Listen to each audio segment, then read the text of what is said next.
대강제 첫째 주일입니다. 오늘 김유승 권사님을 통해서 보라색 첫 초를 이제 밝히겠습니다. 이 불빛은 소망의 불빛입니다.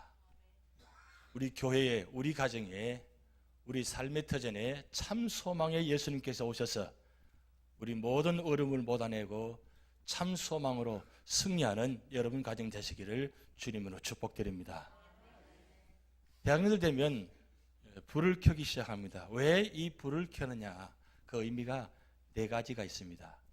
첫째는 하나님의 임재를 상징합니다. 구약시대 때는 하나님께서 임재하신 상징은 불로 임하셨습니다. 모세를 만날 때 가시떨기나무에 불을 통해서 모세를 만나 주셨습니다. 그리고 엘리야가 그 산에서 제사를 드릴 때에 불로 임하셔서 놀랍게 하나님 역사를 나타내셨습니다. 이 불의 임하는 바로 모든 것을 태워버리고 그리고 하나님의 임재를 상징하는 것입니다. 하나님 임재하시면 모든 것이 변화되고 모든 것이 깨끗해지고 모든 것이 아름다워지는 그런 놀라운 하나님 임재의 상징입니다. 오늘 우리 교회에 여러분 가정에 여러분 삶의 처전에 이 불이 임하여서 여러분의 어둠이 아픔이 모든 질병들이 태워지고 변화되는 그런 역사가 나타날 줄 믿습니다. 두 번째로는 예배자의 헌신을 상징합니다. 이 불은 이 초는 태워져야만 불이 켜지는 것입니다. 마찬가지로 예배 드릴 때에 그냥 드리는 것이 아니라 마음을 다해서 뜻을 다하고 힘을 다해서 예배 드리는 그 모습 자체가 태워지는 겁니다. 구약시대 때 예배 드릴 때는 제사 드릴 때는 완전히 태워서 하나님께 올려드렸습니다. 하나도 남기지 않고 완전히 태워서 그 연기를 올려드려서 향기로는 제물로 예물을 드리고 제사를 드렸습니다. 오늘 우리가 예배 드릴 때에 이 예배 드리는 가운데 아직도 세상의 모습을 가지고 있고 아직도 우리 가정에 뭔가 남겨놓은 상태에서 예배 드리는 것이 아니라 모든 걸 주님께 맡기고 전적으로 헌신하며 오직 하나님만 믿고 의지하며 하나님만 바라보며 그리고 마음을 다하고 뜻을 다하고 힘을 다하여 정성을 다하여 예배 드릴 때에 그 태워지는 순간에 하나님은 우리 가운데 임재하십니다. 그리고 세 번째로는 진리를 비를 비추는 상징의 의미가 있습니다. 이 세상은 혼탁합니다. 여기도 길이 있고 저기도 길이 있어야 합니다. 수많은 지식과 그런 과학이 문명이 발달된 곳입니다. 그런데 어디를 가도 길이 보이지 않습니다. 그 길을 찾아다녀보면서 그 길이 맞는 것 같아서 가보았더니 결국은 아니었습니다. 그런데 오늘 소망 되신 주님께서 이 불을 켜는 순간에 진리가 역사하셔서 진리가 너희를 자유케 하리라. 이 세상 어떤 곳에도 자유케 하는 곳은 없습니다. 어떤 지식이 또 우리는 자유롭게 할 수가 없습니다. 오히려 지식 때문에 우리가 더 무거워지고 더 힘들어집니다. 그러나 주님이 말씀하신 진리는 그 길은 참된 길이요, 그는 평안의 길이요, 축복의 길이요, 구원의 길입니다.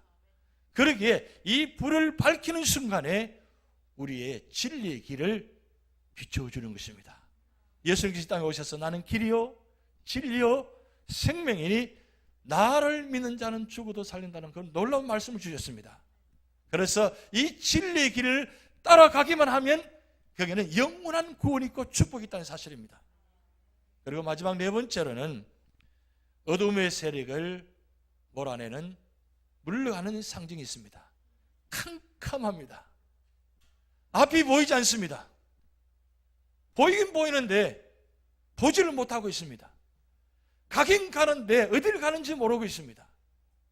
그런데 주님께서 오셔서 이 불을 밝히는 순간에 세상의 모든 어두움이 캄캄함이 물러가게 되고 주님 빛 대신 찬 생명의 소망의 빛이 우리 교회와 여러분 가정의 비춤을 통해서 거기에 참된 평안이 있고 우리의 답답하고 클클하고 아픈 심령들이 다 물러가고 거기에는 참된 축복과 은혜와 참된 평화가 우리 가정에 나타나는 놀라운 역사가 나타날 줄 믿습니다. 하나님은 오늘 이사야 61장 1절 3절을 통해서 우리에게 놀라운 구원의 아름다운 소식을 여러분에게 주시고 계십니다. 이사야 시대는 캄캄합니다. 남유대를 향해서 말씀을 선포하고 있는 이 이사야, 왕들로부터 모든 백성들이 하나님을 떠나고 우상을 섬기고 캄캄한 그곳에, 소망이 없는 그곳에 하나님은 이사야를 선지자를 통해서 앞으로 70년 후에 하나님께서 포로로 잡혀가서 놀라운 하나님의 어려움을 소식을 선포하기 시작합니다. 그래서 이사야 말씀은 미래의 시점을 오늘 현실에서 말씀을 선포하고 있는 것입니다. 그런데 오늘 이사야 말씀을 통해서 우리 주신 교훈은 과거의 시점을 바라보면서 오늘 우리 현실 시점을 바라봐야 됩니다. 이미 이사야 선지자가 선포한 모든 말씀은 다 이루어졌습니다. 그토록 외쳤던 말씀이 하나도 남김없이 다 이루어졌다는 사실입니다.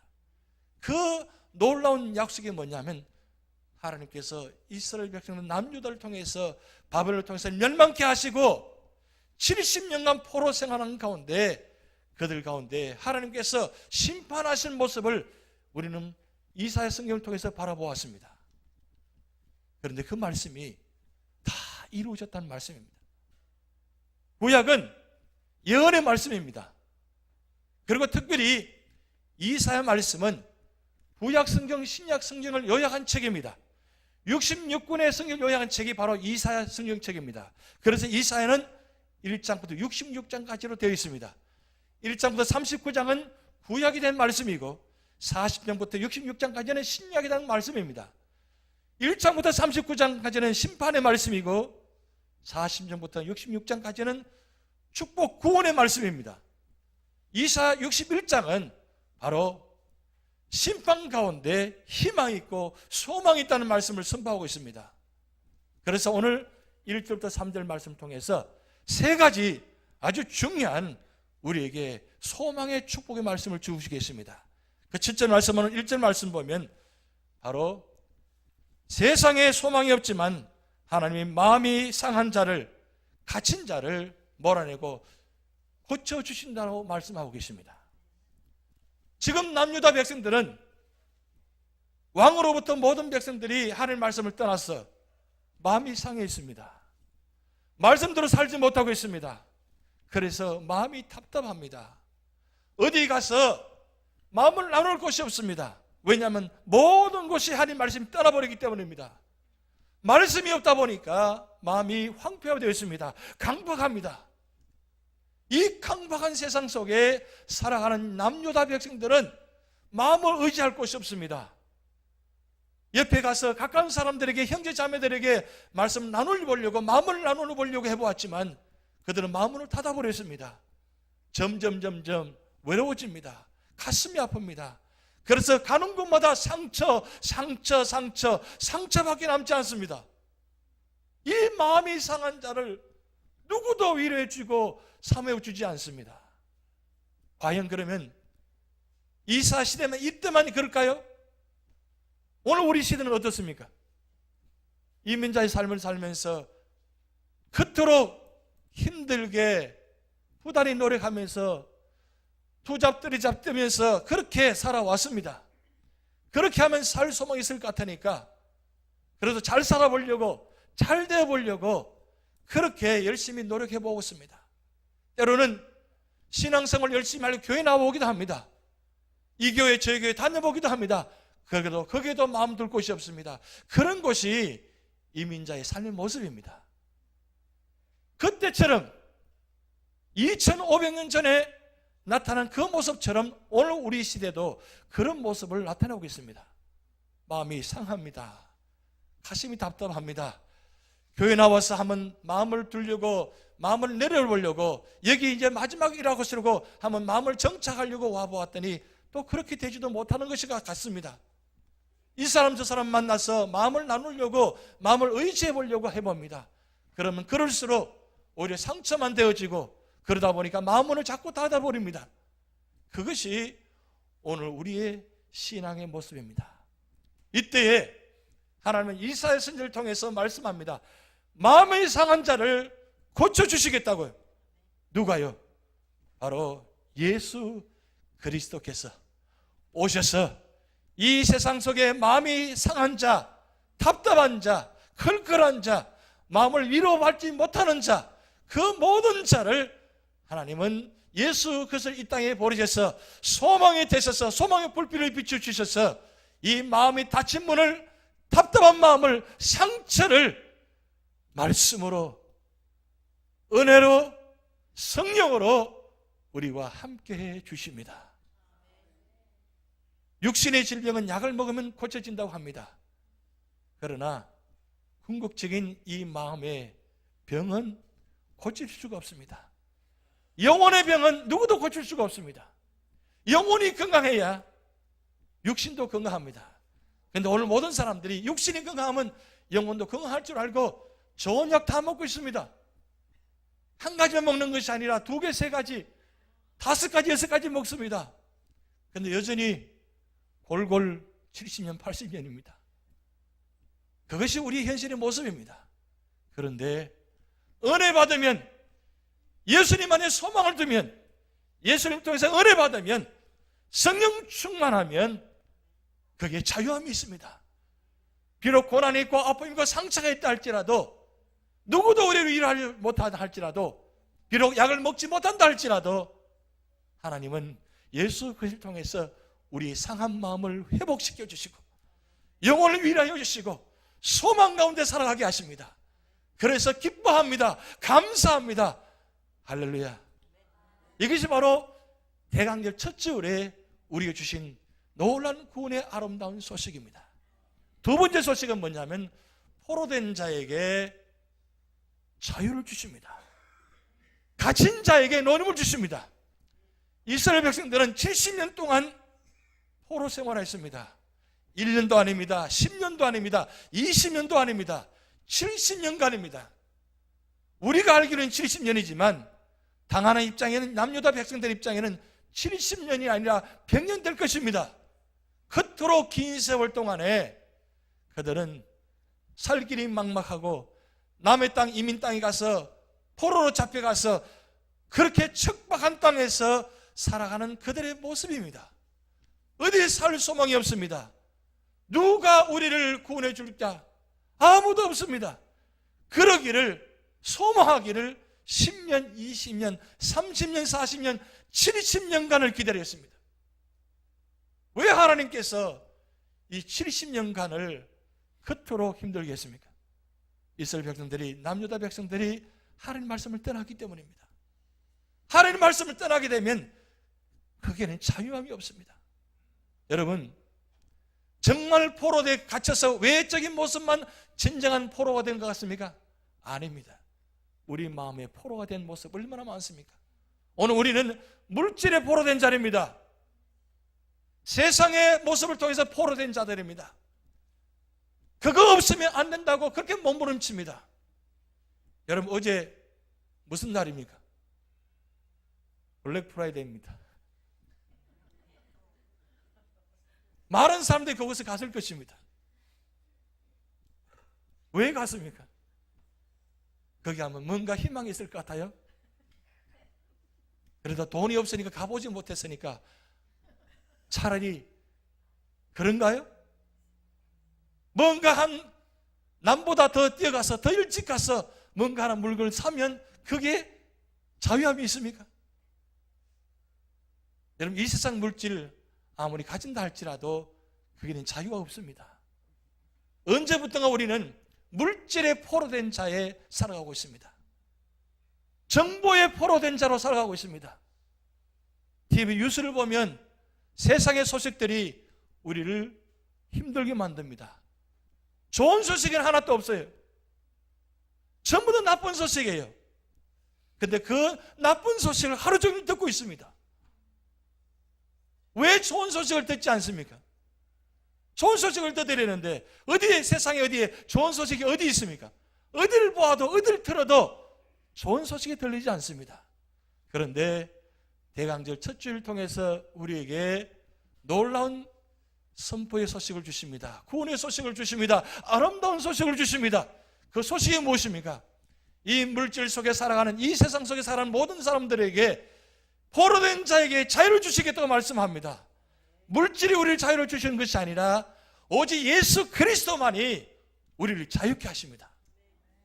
진리를 알지 내가 자유케 하리라. 오직 예수님만이 우리 삶 속에 자유함을 누립니다. 여러분, 자유란 것은 거기에 책임이 따르게 됩니다. 자유란 것은 거기에는 축복이 따릅니다. 그런데 그 자유는 아무에게 주어지는 자유가 아닙니다. 내가 자유하다고 이야기하는데 자유할 것 같습니까? 아니에요. 내 걱정과 염려와 두려움이 우리를 포로로 잡혀가고 있습니다. 내가 염려하지 않다고, 두려워하지 않다고 선포한다고 해서 그것이 되어지는 것은 절대 아닙니다.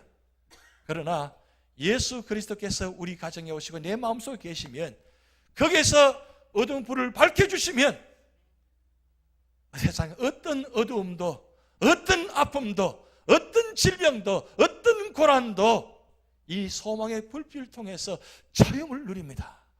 그래서 그 자유 가운데 찬송 부릅니다. 나 같은 죄인 살리신 주님의 은혜라. 이제껏 내가 상대해준 주님의 은혜라. 다 하나님의 은혜라. 그 놀라운 구원의 입술을 우리 말씀을 통해서, 입술을 통해서 선포하게 되어진다는 놀라운 사실입니다. 오늘 대강절을 맞이해서 이 놀라운 구원의 소식이 여러분 가정의 여러분 사업장에 이 자유함의 축복이 나타날 줄 믿습니다. 세 번째 말씀입니다. 오늘 3절 말씀을 통해서 슬픈 자에게 위로해 주신다고 말씀했습니다. 70년간의 아픔, 상처, 그저 눈물로 세월 보낸 시간입니다.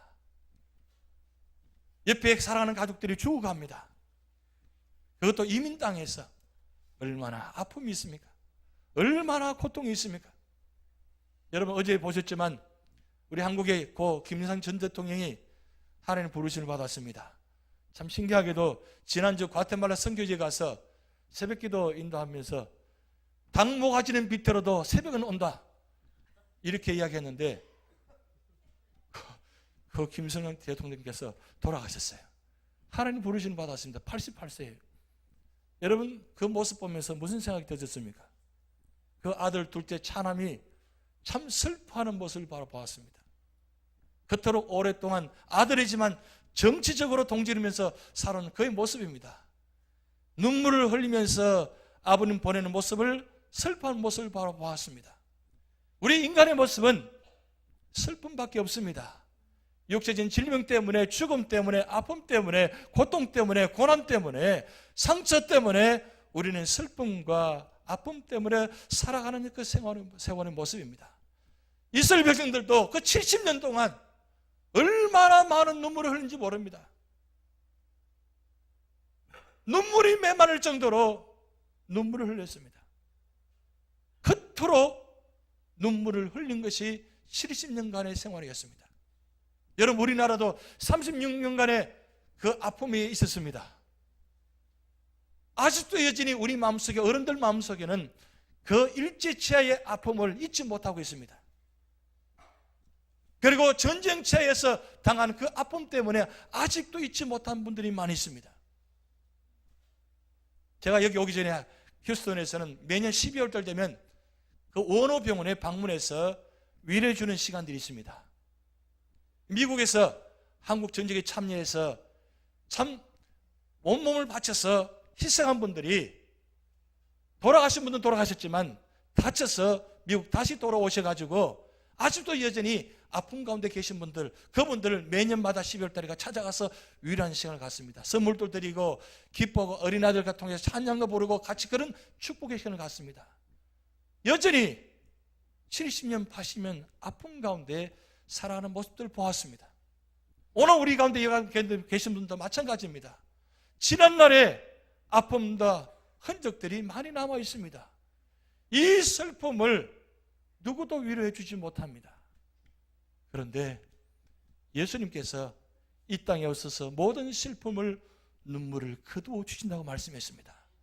요한계시록 21장에 보면 놀라운 하나님의 말씀을 축복의 말씀을 주셨습니다. 천국의 말씀을 주셨습니다. 거기에는 아픈 것이나 곡하는 것이나 애통하는 것이나 죽음이 다시는 없는 그곳, 놀라운 그것을 소망의 말씀을 주셨습니다. 그것은 누구 가느냐? 바로 예수 그리스도를 통해서만 가는 곳입니다. 여러분, 이 세상 속에 가장 슬픈 일은 뭔 줄 아십니까? 아픔의 문제가 아닙니다. 고통의 문제가 아닙니다. 죽음의 문제가 아닙니다. 가장 슬픈 것은 예수를 믿지 못하는 것 때문입니다. 예수 믿지 못하는 것이 가장 슬픈 것입니다. 가장 행복은 누구냐? 가장 축복의 구원은 누구냐? 예수 믿는 것입니다. 그래서 이 땅에 예수님께서 이때 오셨습니다. 우리 이 세상 모든 사람을 구원하시기 위해서 이 땅에 오셨습니다. 그래서 그분 이름을 이렇게 말씀하면 나타납니다. 마태복음 1장 말씀 보면 나타납니다. 그가 죄에서 백성을 구원할 자라. 아들을 낳으니 이름을 예수라 하라. 이는 그가 자기 백성을 그들의 죄에서 구원할 자이심이라. 이 세상 누구도 우리를 구원할 자가 없습니다. 그 문제를 해결할 사람이 없습니다. 그러나 오직 예수 그리스도만이 우리의 아픔을 치료하여 주시고 우리의 갇힌 모든 것을 해방시켜 주시고 자유함을 주시고 그리고 그 예수 그리스도만이 우리에게 참 평안과 위로를 주십니다. 이 대강절 첫 주일 맞이해서 오직 예수 그리스도만 바라보고 믿고 의지하면 살아갈 때 그 소망 되신 주님께서 우리 교회와 여러분 가정에 참된 소망의 빛이 비춰지기를 주님의 이름으로 축복드립니다. 기도하십시오.